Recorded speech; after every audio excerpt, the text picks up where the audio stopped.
October 15th, 2014. Franklin Bradford checked himself into an emergency room.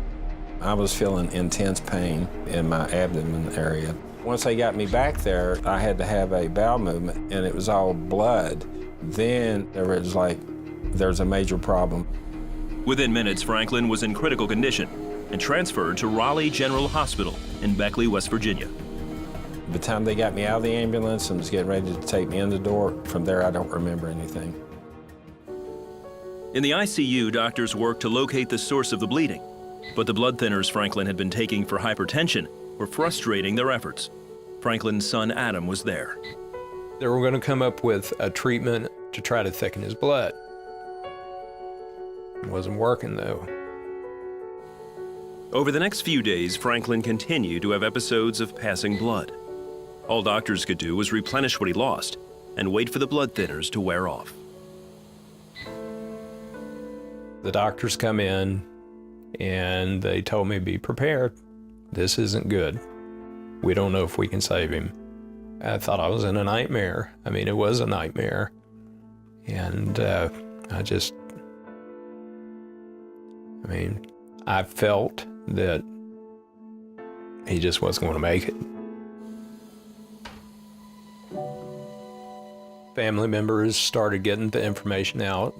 Then all of a sudden, churches were praying, different areas were praying. One day, Adam went to the chapel to pray. He was trying to recall a Bible verse he wanted to pray for his dad. Then, he noticed a Bible sitting on the table. All of a sudden, this voice resonated on the inside of me and said, it's in Ezekiel 16. And I picked it up, opened it up, there it was. When I seen you lying polluted in your blood, I said unto you, live. I'm like, this has to be real. This has to be God. Adam returned to the ICU and prayed the scripture over his dad. Later, he had drifted off to sleep when his father's voice woke him up. I'm sitting there, and all of a sudden he starts talking. He started saying, yes, Lord, I thank you. I thank you for what you're doing right now. And my dad concluded saying, yes, Lord, this will be for your testimony, for your greatness. And then he went unresponsive again.